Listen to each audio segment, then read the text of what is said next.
Teddy Feinberg, Brook Stockburger, Teddy and Brook Show, week 917. Might be 918. Love saying that. Let's get the ball rolling. We're talking about prep basketball, and we have boys basketball. We're going to start out there.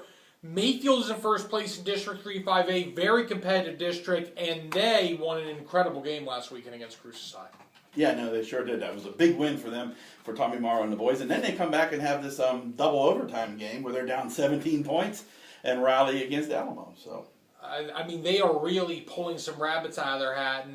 And the last Friday's game against Cruces was an interesting one because Cruces had them right where they wanted them. They were up 10 or 12 points in the fourth quarter. Mayfield goes on a 22-6 run to end the game and to win 58-54. They really turn up the pressure on Cruces High. Cruces High's had a good year. They're over 500. Very competitive, very even. Mayfield got them there. It's going to be a very interesting District 3-5A tournament as well, and actually one where the tournament seedings do matter. Obviously, if you can get a bye to the last round of the playoffs, that sure beats the alternative of possibly going to Gadsden or Alamo, or, of course, Cruces High if you're in their position. yeah, exactly. Instead of having to try to fight through a whole week of games, get that late matchup. But, Mayfield's been winning some of these games like we talked about, coming from behind. Can they keep that going? Are they a team of destiny? Is this, miracle after miracle, or is it going to catch up to them at one of these points? I think it still remains wide open, but I do give Mayfield a ton of credit for winning some ball games here down the stretch. Speaking of Mayfield, girls basketball, they have a first-class program under George Maya. I will sit here and make the argument it's probably their most consistently solid program at this point in time. They've won state tournaments under him. They always seem to win District 3-5A. This year is no different. They blew out Cruces High the other night.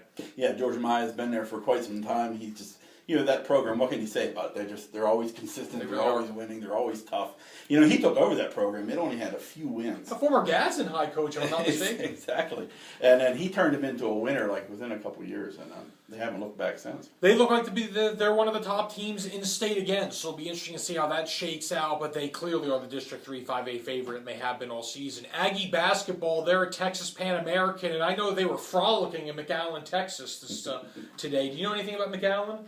No, sadly. I've heard good things. Yeah, have you? Yeah, I really have, actually. I know it's kind of random. They have good restaurants there. Yeah, I heard they have a good scene. It's kind of got an El Paso vibe to it. I don't even know. I've been at a place in Ponder, Texas once where they put butter on the steak to make it even healthier. What about the game itself? The Aggies are a half game out of first place. Do you have any analysis here?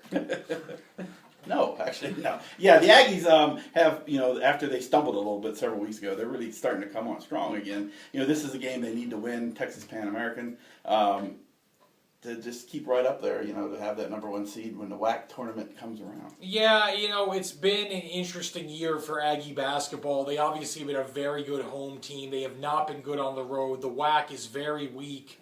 I do expect them to win this game. Then again, I feel like every single week we do the Teddy and Brook show when they're on the road, I speak brashly about how the Aggies are going to win on the road, and they go out and they lose. Their half-court offense doesn't do anything, and they really struggle.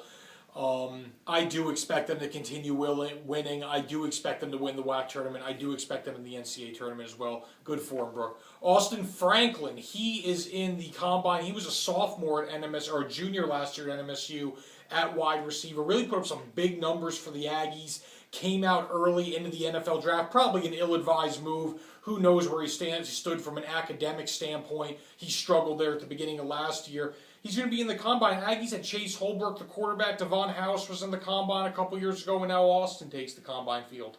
This is where you really got to step up if you're sort of an unknown, on-the-bubble type of guy. You got to have a great, because all kind of people are going to be there having great physical, showings.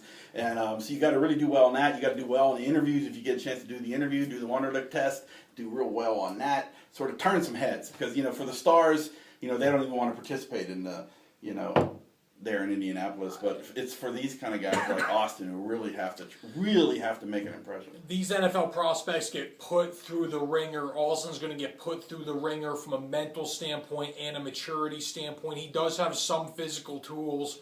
Best of luck to him. I will say this, Austin loves football with a capital L. He really loves the game.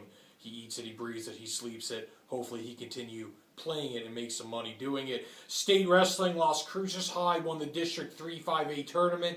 They are in the state tournament along with a couple other District 3 5A teams. That is in Rio Rancho. Our intrepid Silver City reporter, Danny Udero, will be there providing first-class content. And the Olympics. I'm going to kind of give you the floor on this. So we'll talk about curling for the rest of the time. Please. No, the American hockey team, both of them, men's and women's, have been doing very well. The United States plays, I do believe, Canada Friday in a semifinal. One thing we won't see happen is a rematch with Russia in the gold medal game, because Russia's out, baby. They are out. It's devastating news. They lost to Finland on Arvydas Sabonis. Wednesday. I like the cross-country skiing where they shoot and the guy, the skier has a gun. I turned you on to yeah, that. You did. Biathlon, little cross-country skiing, little rifle shooting. He had like an Uzi. That wasn't quite an Uzi. It's Uzi. kind of an exaggeration. But it was very, they have a lot of bells and whistles on it. Yeah, it was a good time. Yeah. Yeah, I thought that was. I think I'd be good at that. Yeah. Thanks for checking us out as always at Teddy Feinberg at B Stockburger. We've gone over our allotted time as always. Have a great week and man, enjoy your week. See ya.